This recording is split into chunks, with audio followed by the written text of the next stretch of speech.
نحمده ونصلي ونسلم على رسوله الكريم أما بعد أعوذ بالله من الشيطان الرجيم بسم الله الرحمن الرحيم ورفعنا لك ذكرك صدق الله العظيم وصدق رسوله النبي الكريم الأمين ونحن على ذلك لمن الشاهدين والشاكرين والحمد لله رب العالمين إن الله وملائكته يصلون على النبي يا أيها الذين آمنوا صلوا عليه وسلموا تسليما الصلاة والسلام عليك يا سيدي يا رسول الله وعلى آلك وأصحابك يا حبيب الله سارے حضرات روشنی کریے سارے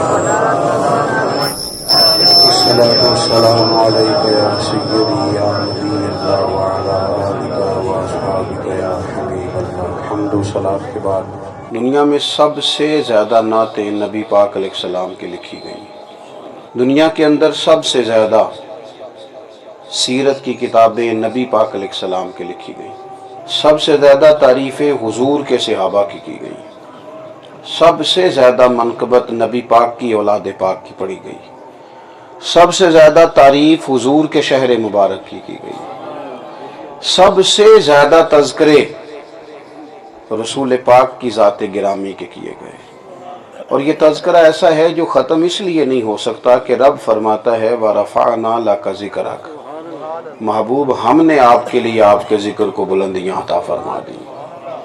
ہم نے یہ ذکر بلند کر دیا. جو شعر ہوتا ہے نا، یہ ذوق ہوتا ہے، اور شعر بھی مستند ہونا چاہیے. بس وہ اس طرح کا نہ ہو کہ اللہ تعالیٰ معاف کرے کہ اس کے دامن میں نہ کوئی ادبی لہجہ ہو، نہ کوئی شعری حسن ہو، نہ کوئی معنویت ہو، بس شعر ہی ہو. جی کچھ لفظ بعدوں کا جوڑ لیے جاتے ہیں لیکن ان کا کوئی مفہوم نہیں ہوتا. محبوب کے لیے شعر کہا جائے تو پھر شعر بھی ذرا خوبصورت ہونا چاہیے.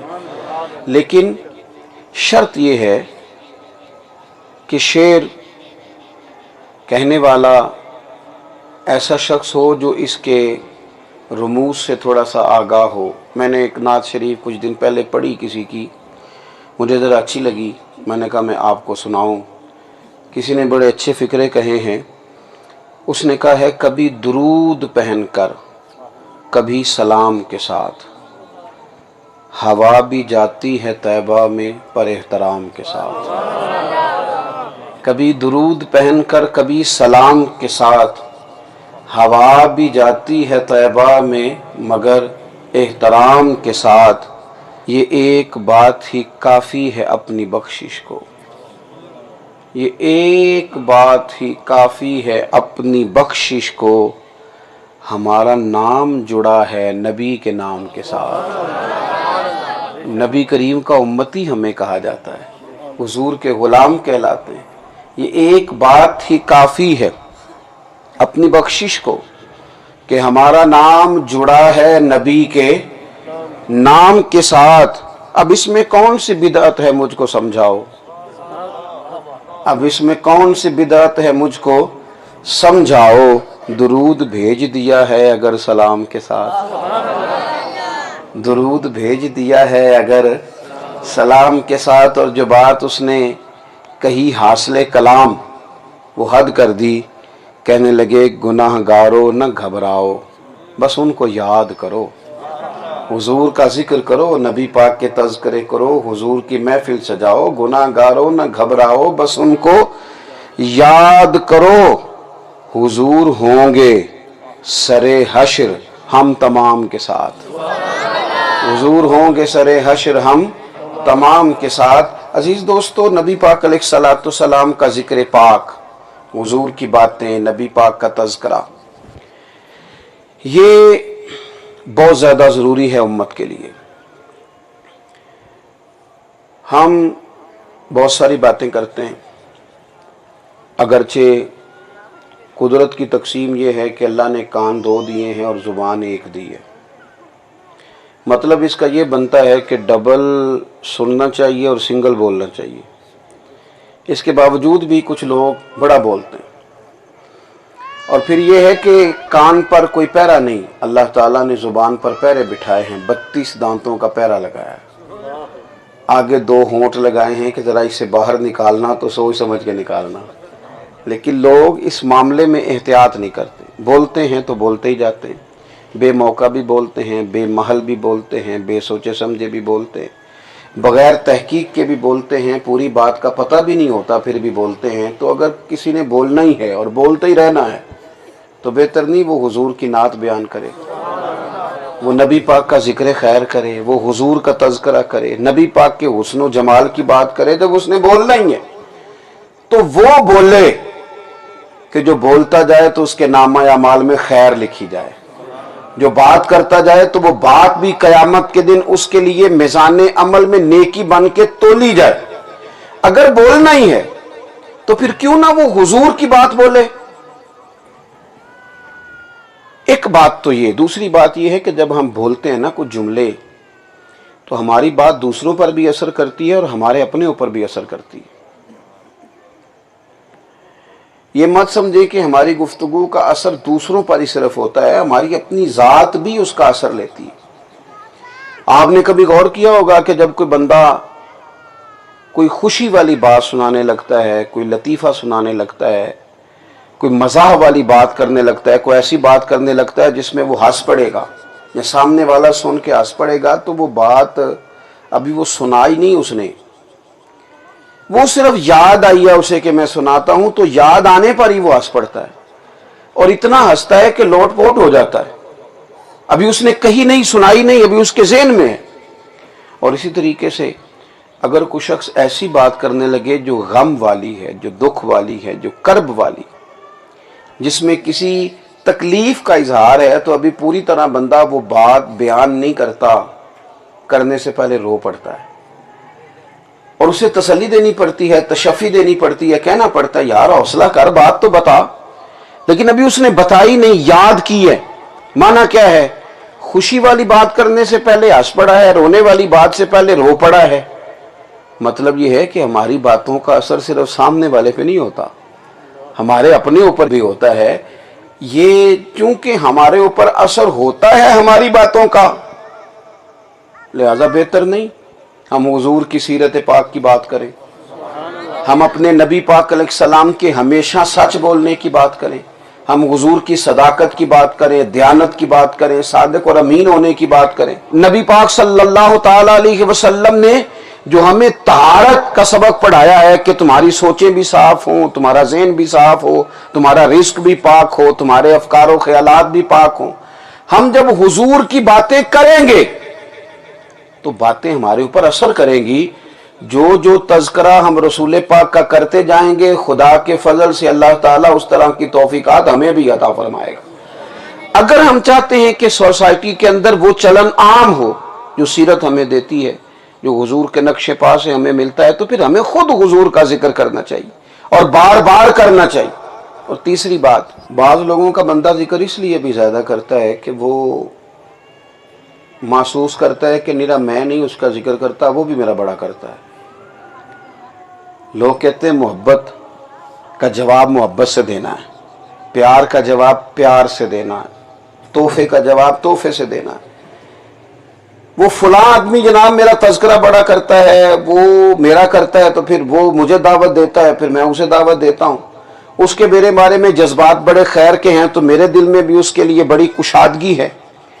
جب ہم اس لیول پہ بھی اگر سوچیں اور کبھی اس بات کو اپنے ذہن میں لائیں کہ یار فلاں آدمی میری بات کرتا ہے، فلاں شخص جو ہے وہ میرے بارے میں بڑے جذبات رکھتا ہے، خیر خواہی کرتا ہے میری، تو میرے اعلیٰ حضرت فرماتے ہیں اگر اس پہلو سے بھی سوچو تو پھر بھی تمہیں سب سے زیادہ نعت مدینے والے محبوب کی پڑھنی چاہیے۔ کیوں کہ جتنی خیر خواہی حضور نے ہماری کی ہے، جتنا ذکر ہمارا نبی پاک نے فرمایا ہے، کیا کہتے ہیں اعلیٰ حضرت؟ کہتے ہیں جو نہ بھولا ہم غریبوں کو رضا، ذکر اس کا اپنی عادت کیجئے، عادت بنا لو حضور کا تذکرہ کرنا، اس لیے کہ حضور کبھی بھی ہمیں بھولے نہیں۔ اور ایک اور بات، حضور کا ذکر موسمی نہیں، موسم کا پابند نہیں۔ ہمارے یہاں کچھ چیزیں لوگوں نے بالکل موسمی بھی کر دی ہیں، یعنی کچھ لوگوں کا موسم ہوتا ہے